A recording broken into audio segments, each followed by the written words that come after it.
So in this Zillow tutorial video, I am going to be showing you guys how to search for multifamily houses here on Zillow. So the first thing you have to do is open up Zillow, then go to the bottom left and press on the search icon. Once you have the search icon selected, go to the top right and press on the filters button.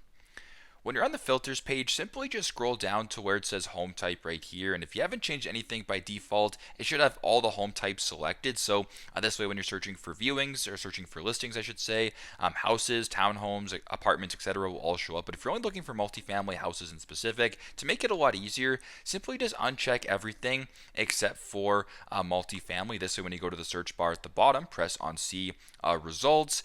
It should only be showing you guys results for multifamily houses here on Zillow. So pretty straightforward, but that's how you guys can search for multifamily houses here on Zillow. Thanks again for watching, and I hope this video helps.